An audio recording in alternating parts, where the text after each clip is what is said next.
Mesdames, Messieurs, bonsoir. Au sommaire de ce 19h30, le patrimoine culturel des pays célébré par les savoirs traditionnels de préservation des zones humides à l'honneur ce jour. C'est la journée mondiale édition 2026 consacrée à ces écosystèmes particuliers de plus en plus éprouvés ces dernières années. Acteurs institutionnels, scientifiques et autres sachants ont commémoré l'événement à Cotonou ce matin. 2025, année de grande campagne de sensibilisation sur les violences basées sur le genre partout au Bénin, au bilan de l'an dernier à l'Institut national de la femme, des séances avec les jeunes femmes sur les moyens de lutte contre le fléau et la collaboration fructueuse avec les autorités traditionnelles et religieuses. Sensibiliser sur les facteurs de risque, encourager le dépistage précoce et la préservation, sinon la prévention des cancers, objectif de l'institution de la journée mondiale qui se célèbre aujourd'hui 4 février contre ce mal chronique. Le thème de cette année est intitulé « Unis par l'unique ». Zones humides et pratiques traditionnelles, célébrer le patrimoine culturel. Voilà le thème de la journée mondiale des zones humides 2026, célébrée ce mercredi au Bénin. Les différents intervenants dans la chaîne de protection de l'environnement se sont retrouvés à Cotonou pour s'informer sur l'importance des pratiques endogènes dans la protection et la sauvegarde de l'environnement. Ils réfléchissent aussi à la coexistence de ces pratiques avec les réalités modernes pour des cadres de vie bien intégrés. Voici les précisions. Le thème de la Journée mondiale des zones humides, édition 2026, zones humides et savoirs traditionnels, célébrer le patrimoine culturel invite les différents acteurs à reconnaître les pratiques endogènes comme facteurs déterminants dans la sauvegarde de l'environnement. Ce thème n'est pas anodin et nous invite à porter un regard nouveau, mais surtout respectueux sur l'héritage culturel et écologique de notre pays. D'où sa centralisation au sein même de la thématique qu'est le développement durable. Développement durable, c'est respecter ceux qui nous ont précédés et pousser les générations à venir à conserver ce que nous pouvons leur laisser. La célébration de cette journée est donc une invitation à bâtir des passerelles solides entre savoirs ancestraux, savoirs dits traditionnels et approches scientifiques, entre tradition et innovation, entre anciens et nouveaux ou bien anciens et jeunes. Dans le contexte béninois, les zones humides constituent, en dehors d'être des écosystèmes naturels, des espaces de vie, de civilisation, de spiritualité, de transmission et de régulation sociale gérés depuis des générations grâce à des pratiques traditionnelles avérées. Et de par sa politique de renforcement des capacités des collectivités locales, de promotion de la participation communautaire et de valorisation des connaissances locales comme outil de gouvernance et de gestion environnementale, l'Agence béninoise pour l'environnement intégrait déjà ces pratiques endogènes dans les mécanismes modernes de gestion de l'environnement. Son défi à l'heure actuelle sera donc plus que jamais de travailler à la restauration de ces pratiques de protection et de sauvegarde qui tendent à être reléguées au second rang à cause des effets de la modernisation. À Parakou, dans le nord Bénin, l'harmattan souffle cette année d'une manière inhabituelle. Moins de froid, pas assez de poussière et des températures plus clémentes. Au-delà du simple ressenti, ce changement a aussi des répercussions économiques en soulevant des interrogations environnementales entre inquiétudes locales et explications scientifiques, allant à la rencontre des habitants, commerçants et des spécialistes pour comprendre cette saison d'harmattan, pas comme les autres. Le reportage est signé Ulrich Abalo et Socrate Adantolé. Ici, à Parakou, dans le nord du Bénin, la saison d'harmattan est bien là, mais elle ne ressemble plus à celle d'autrefois. Habituellement marquée par un froid sec et une poussière dense, ce vent saharien surprend cette année par sa douceur inhabituelle. Dans les rues de la ville, les habitants s'interrogent. Franchement, cette année, c'est une année particulière, puisque l'harmattan devrait sortir depuis début octobre, qu'on devait commencer par sentir l'harmattan, mais force est de constater que rien n'est fait. Rien n'a été constaté depuis ce temps-là. Ça nous a paru un peu bizarre. Un ressenti partagé par de nombreux riverains. La situation a même bouleversé les habitudes économiques locales. Moins de froid, moins de besoins en vêtements chauds. Les commerçants de pulls verts évoquent une saison atypique avec des ventes en net recul. Cette année, il n'y a pas Harmattan. Tu tout parles, il n'y a pas l'Harmattan. Surtout nous qui vendons des pilovers là, on a eu chaud cette année. Les marchandises ne sont pas sorties. Normalement, à partir déjà de fin novembre, début décembre, on commence par vendre les pulls et autres. Mais on constate qu'avec la chaleur là, si on amène, ça ne pourra vraiment pas sortir.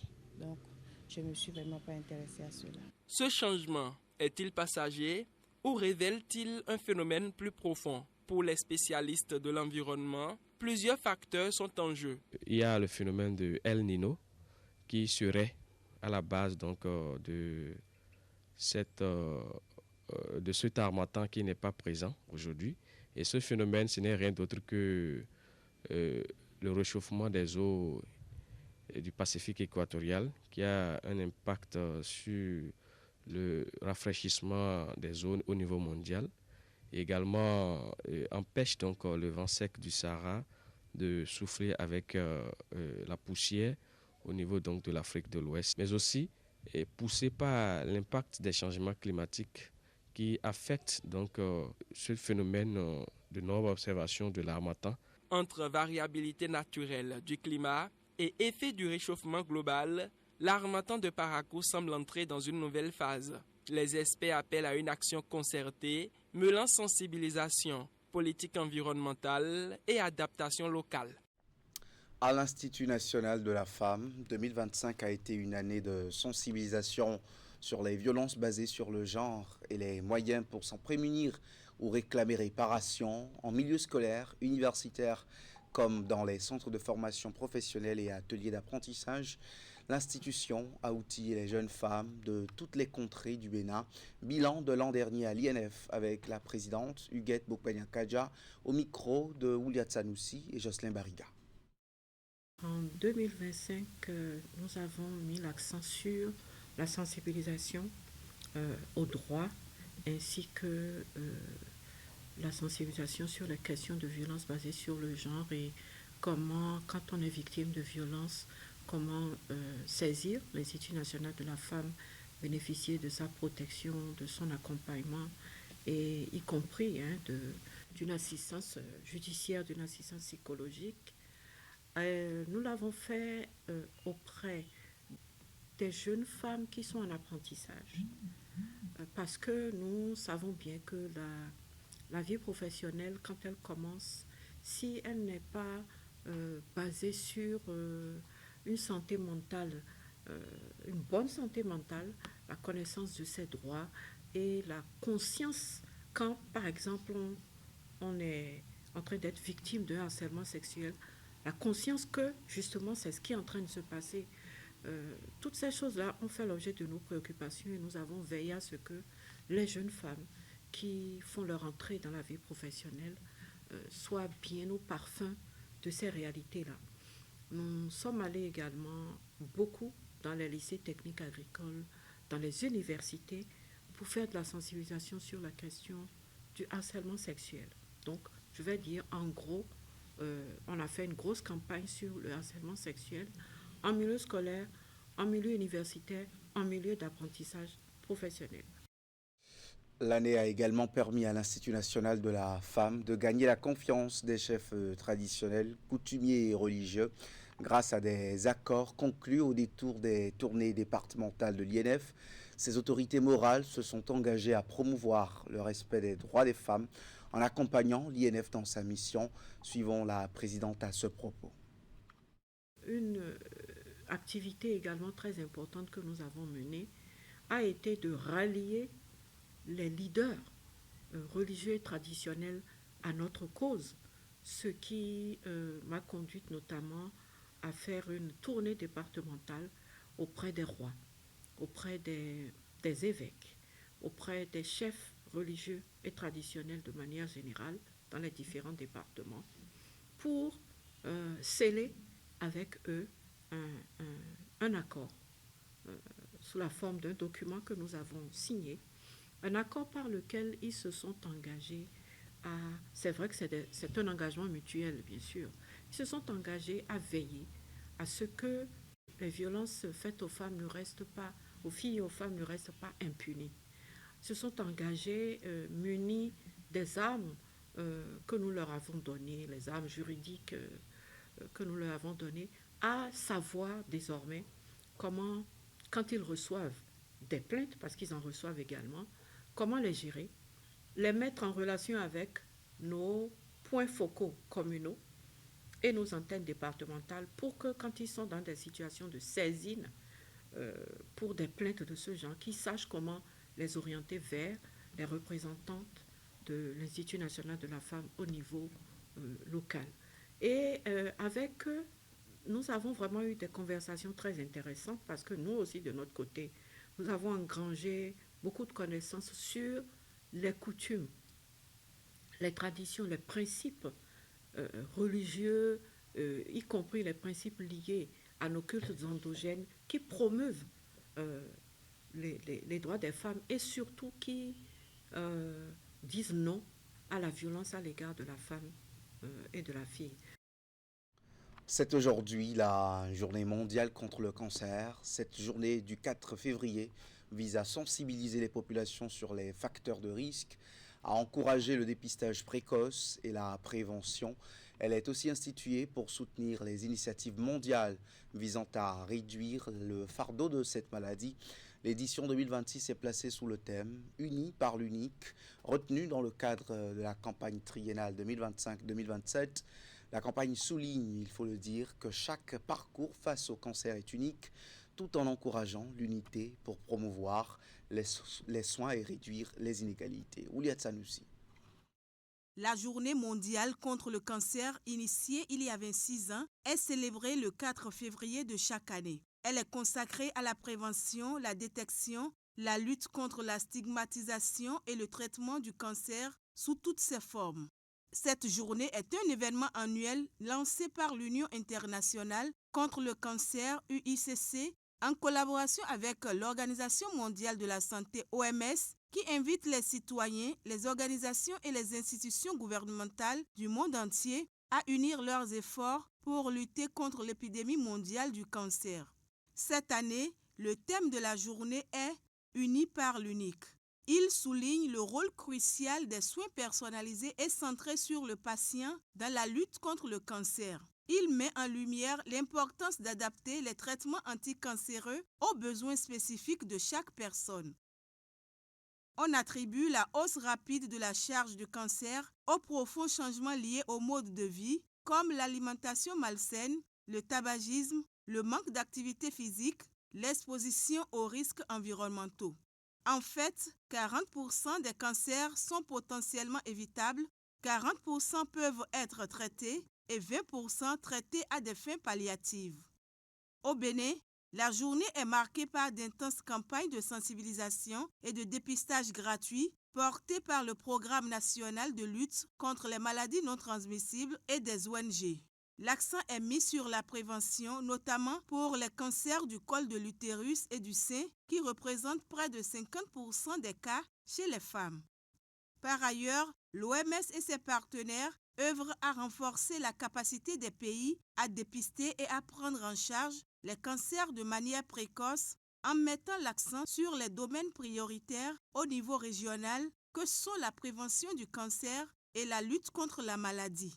La Journée mondiale contre le cancer nous rappelle chaque année qu'il reste encore beaucoup à faire pour lutter contre les cancers. Parlons politique publique maintenant dans ce journal. Le Bénin se dote de sa feuille de route pour les 34 prochaines années. Après les consultations diverses et l'adoption de la loi cadre par l'Assemblée nationale, le chef de l'État a officiellement lancé hier la vision Bénin 2060 à l'AFIA. Dans tous les domaines de la gouvernance, le document de prospective projette le développement du Bénin à l'horizon de son centenaire, compte rendu de la cérémonie avec Ulrich Gaba. Le Bénin ne se contente plus de gérer l'immédiat. Il dessine son destin. Son nom de code, Vision Bénin 2060 à l'AFIA. Plus qu'un document de planification, c'est une promesse de splendeur et de résilience faite aux générations futures. En adoptant la vision Bénin 2060 à l'AFIA, notre pays franchit une étape décisive vers l'idéal qu'il nourrit depuis plusieurs décennies dans son imaginaire collectif. Le Bénin affirme avec clarté et détermination sa volonté de bâtir son développement dans la durée. Fruit de consultations nationales approfondies, cette vision est le rempart contre l'instabilité des choix politiques. Désormais, chaque réforme, chaque brique posée devra s'aligner sur cette boussole prospective pour garantir une réelle indépendance au moment du centenaire de la nation. Cette vision qui devient désormais notre boussole commune sur les 35 prochaines années. Elle n'est pas un simple document. Elle est un serment, un engagement, un cap. Elle affirme avec clarté qu'à l'horizon 2060, le Bénin sera un pays de paix, de prospérité partagée, de bonne gouvernance, de rayonnement culturel et international et de bien-être pour tous. Cet enthousiasme est partagé par les partenaires internationaux. Aminata Sarr, au nom du système des Nations Unies, salue une audace nécessaire. Le Bénin s'inscrit ainsi fièrement dans le concert des nations avec un agenda en phase avec les défis globaux. Pour le chef de l'État, gouverner, c'est avant tout préparer l'avenir. Il appelle donc à une appropriation nationale des bancs de l'école au bureau de l'administration. La vision 2060 doit devenir le langage commun des Béninois. On écoute Patrice Talon. Par cette vision, le Bénin fait le choix de conjuguer souveraineté et ouverture, enracinement et rayonnement, identité et universalité. Mesdames et messieurs, pour qu'elle produise tous les effets attendus, cette vision doit vivre. Elle doit être portée dans les écoles, collèges et universités pour former des citoyens conscients, exigeants et responsables. Dans les villages et les villes, afin que chaque communauté s'en inspire et la traduise en initiatives concrètes. Eh bien, pour les personnalités qui ont assisté au terme de la cérémonie, nos reporters leur ont tendu le micro.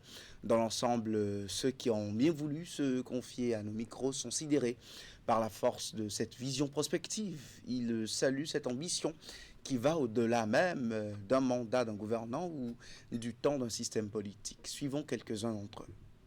Beaucoup de joie de voir le parcours historique de notre pays depuis les indépendances jusqu'à aujourd'hui, là où nous sommes arrivés, les bonds gigantesques que nous avions faits, mais c'est surtout cette projection futuriste que nous avions partagée et qui a créé beaucoup de clameurs, de joie dans la salle et au niveau de toute l'assistance, mais surtout une joie teintée de beaucoup de fierté. Je peux dire aujourd'hui qu'en sortant de cette salle, je suis plus que jamais fier d'être béninois. La vision est participative et autant que nous sommes, ne pouvons qu'être embarqués par ce qui a été présenté. Il faut vivre aujourd'hui, mais il faut penser à demain. Et le chef d'État travaille comme s'il était encore au début de son mandat et il vient de nous apporter la preuve de ce travail. Il vient de nous rappeler, s'il en était encore question, il vient de nous rappeler que nous devons vivre aujourd'hui, mais que nous devons penser à la génération future. Aucun pays, aucune nation ne peut évoluer, se développer sans une vision. Et c'est ce que le gouvernement du Bénin vient de faire aujourd'hui. Bénin à l'horizon 2060, où tous les secteurs ont été touchés. Tous les départements pratiquement ont été touchés.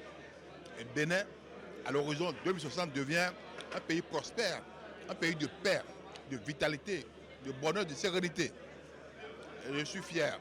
Alors le PNUD a été un des partenaires qui a accompagné la formulation de la vision. On était très contents de voir le volet participatif du développement de la vision en tant que partenaire de développement. On est content que la vision soit basée sur une société inclusive, construite sur la résilience aussi, avec une vision à long terme qui appelle l'engagement de chacun, tous les secteurs de la société. Donc on restera un partenaire pour le gouvernement dans la mise en œuvre de la vision. Éco-citoyenneté pour finir, améliorer l'hygiène publique et offrir des solutions durables aux populations du 13e arrondissement de Cotonou, c'est l'un des défis majeurs de l'ONG Bénin Ville Propre et ses partenaires associés. Un joyau construit qui est en phase de finition va bientôt être accessible. C'est le fruit des efforts de salubrité menés grâce à un challenge qui a mis en compétition les 13 arrondissements de la ville de Cotonou. Teddy Goudalo est allé faire le constat. Voici son reportage.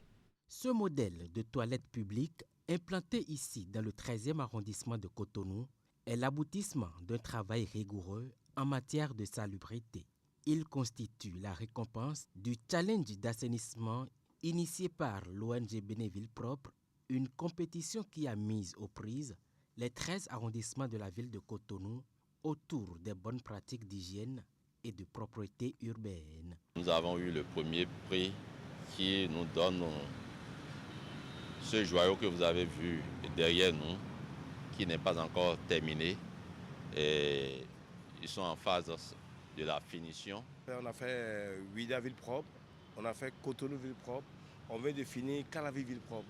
Et Cotonou, c'était vraiment une grande expérience. Et nous remercions le maire du Quatrepo et nous remercions vraiment tous les participants, les CIA qui ont participé énormément à ce concours. Et le gouvernement, semblait le ministère des Cadres de Vie, et semblait la SGDS et tous les partenaires qui nous accompagnent modernement avec le financement, l'accompagnement même moral et physique, nous avons vraiment soutenu pour qu'on puisse aller très fort. L'objectif est clair. Offrir aux populations une infrastructure d'hygiène accessible, attrayante, fonctionnelle et adaptée aux besoins du milieu. Selon le responsable du projet, l'inauguration officielle de cette toilette publique est imminente, signe de l'aboutissement d'un processus conduit avec méthode. Ce joyau que vous voyez actuellement derrière nous, ça a été financé par de gros partenaires qu'on appelle la SIAB et Batimat, et tout le reste des partenaires aussi qui ont participé. Et le gouvernement a des bons plans, de bonnes initiatives. Nous n'allons pas nous rester à marge. Que ce soit citoyen béninois, n'importe qui n'est pas dans le gouvernement peut avoir cette initiative que l'État peut l'accompagner.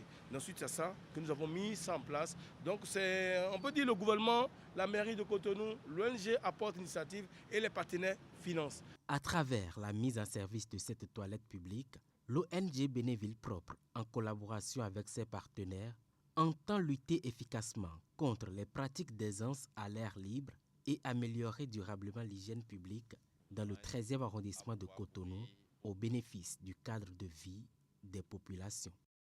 Ce constat sur les toilettes publiques que vous venez de suivre est un droit de réponse, il faut le souligner, des responsables du projet suite au reportage précédemment diffusé dans nos éditions. Allez, merci parce que cette édition elle est à sa fin. Merci de l'avoir suivi. À 20h, vous retrouvez Wahabalik Para pour son plateau. Et il y a Casimir Pedjo et Romuald Roui ce soir pour parler des perspectives politiques après Talon.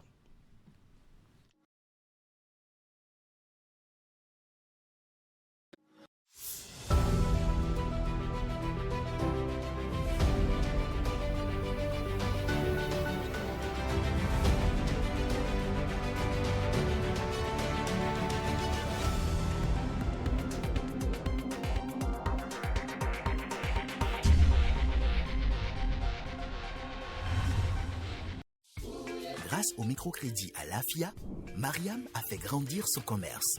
Avec le microcrédit à l'AFIA, Kofi a acheté cette nouvelle machine. Bonne nouvelle, le microcrédit à l'AFIA 3 est arrivé. Avec le microcrédit à l'AFIA 3, empruntez de 100 001 francs à 200 000 francs CFA pour développer votre commerce, investir dans vos projets et augmenter vos revenus. Un crédit rapide et simple à rembourser chaque semaine ou chaque mois. Rendez-vous vite dans l'une de nos institutions de microfinance partenaires. Pour toute information, appelez gratuitement le 73 20 de 8h à 18h, 7 jours sur 7. Microcrédit à l'AFIA, le crédit qui vient à vous.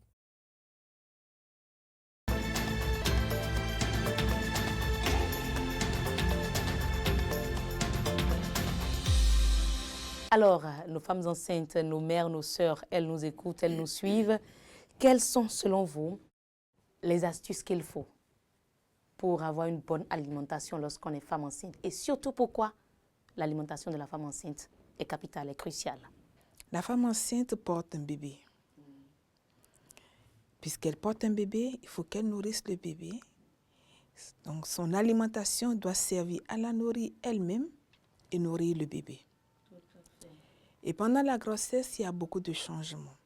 Parce que la femme doit faire des réserves pour que le bébé puisse l'utiliser au moment opportun. Elle doit veiller à sa santé à elle-même parce qu'il y a beaucoup de bouleversements. Le flux sanguin est plus important. Donc il faut absolument qu'elle se nourrisse adéquatement. Tant du point de vue de l'énergie, pour avoir l'énergie adéquate, mais aussi pour avoir les vitamines et les minéraux nécessaires pour que l'enfant qu'elle porte puisse les avoir pour grandir en sûreté. Et quels sont ces besoins nutritionnels dont elle a besoin? Les besoins nutritionnels chez la femme enceinte ne sont pas exagérés par rapport aux besoins nutritionnels de la femme qui ne l'est pas. Elles ne sont pas exagérés parce que on croit souvent que la femme enceinte mange pour deux. Oui. Ce n'est pas vrai du tout. Elle mange un tout petit peu plus. Elle a besoin d'un tout petit peu d'énergie plus.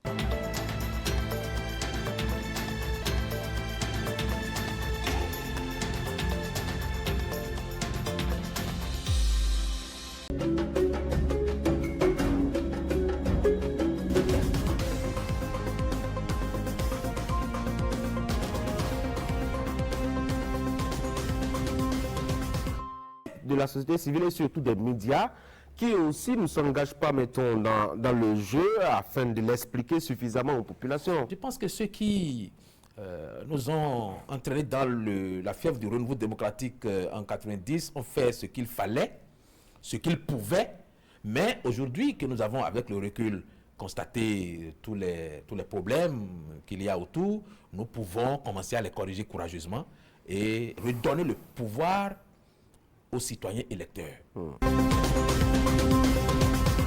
faudra aussi montrer l'exemple. Et on n'a pas l'impression que nos aînés nous aident beaucoup. Ils ne nous aident pas parce qu'ils ne peuvent pas faire autrement. Ceux qui s'opposent à un gouvernement ne s'opposent pas à ce gouvernement-là forcément parce que le pays recule. Ils s'opposent à ce gouvernement-là peut-être parce qu'on leur demande de le faire. Il y a des télécommandes qui disent ce président-là, il faut l'arrêter. Celui-là, il faut faire en sorte qu'il dégage. Et celui-là, il faut faire en sorte qu'il n'atteigne pas, qu'il ne réussisse pas tel projet. Vous voyez? Donc, il y a de ces choses-là qui se font avec les nationaux. Et c'est pour ça que les hommes politiques doivent faire attention à travailler pour le pays plutôt que pour d'autres intérêts qui ne sont pas des intérêts nationaux. Alors, l'Afrique de l'Ouest a un problème avec la démocratie ou c'est plutôt Jacques Chirac qui avait raison en disant que la démocratie est un luxe pour les Africains? La réponse à cette problématique pourrait se trouver un peu dans ce que disait le professeur Maurice Aranz-Oglele lorsqu'on faisait la popularisation de la nouvelle constitution de 1990, 90, oui. Où il disait que il faut absolument qu'avec le vent qui souffle là, pour qu'on ne soit pas dépassé par les événements, qu'on fasse en sorte que les fondamentaux de la démocratie soient enseignés. Que la Constitution soit enseignée à partir de l'école primaire. Que les questions touchant aux droits de l'homme soient enseignées à partir de l'école primaire jusqu'à l'université.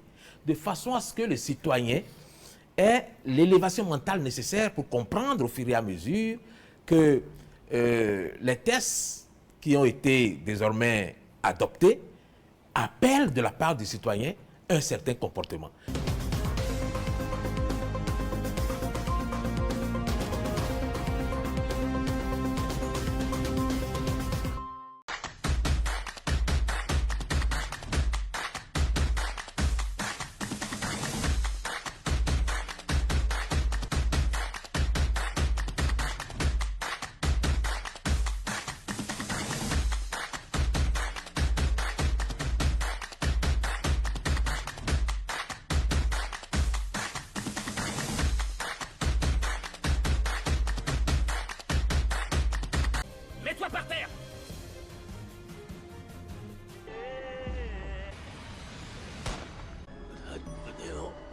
démon qui ne nous souffle pas. Que se passe-t-il? J'ai dit partez. Bien sûr que oui. Pourriture! Tu devrais trouver un moyen pour qu'Alirio soit plus disponible. C'est fou que tu sois jaloux du chauffeur. Non, je ne suis pas du tout jaloux. Tu viens de publier un article complet sur le cartel Armenta, mais tu dis que si je publie quelque chose contre les trafiquants de drogue, tu veux divorcer. Non. On a quelque chose en commun. Regardez.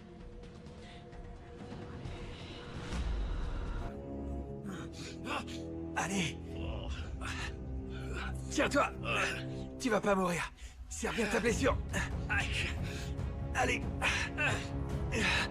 On y est presque à la crâne. Ouvre la portière. Allez, on y va. Monte, allez. Dépêche-toi. Démarre.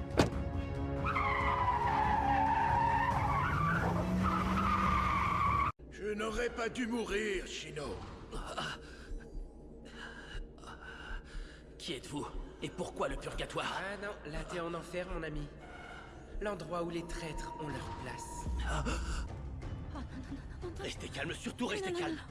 Ils sont tous armés. Ne vous en faites pas. Qu'est-ce qu'on va faire? Ça va aller, ça va. Vous êtes sourds? Descendez, ou je vous crible de balles. Qu'est-ce qu'on fait? Les vitres sont par balles, madame, alors ne vous en faites pas.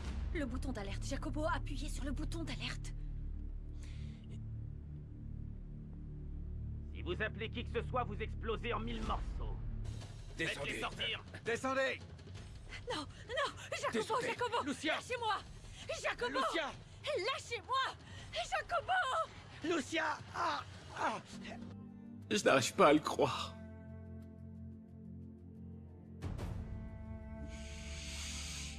Non. Johnny, il faut que tu l'acceptes. Ouvre les yeux.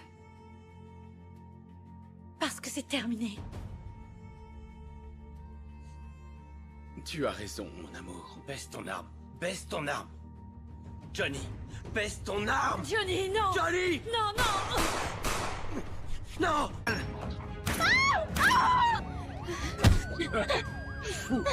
Par ici. Patron, courez. Patron, courez. Attrapez-la. Attrapez-la. C'est une éclipse. Le jour de ma mort aussi, il y en avait une. Mon heure est peut-être venue. L'heure de quoi? C'est une éclipse qui m'a amené. Peut-être qu'une autre va m'emmener.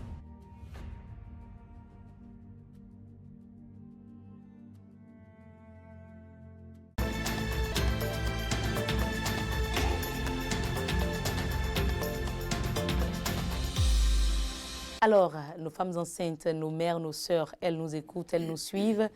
Quelles sont, selon vous, les astuces qu'il faut pour avoir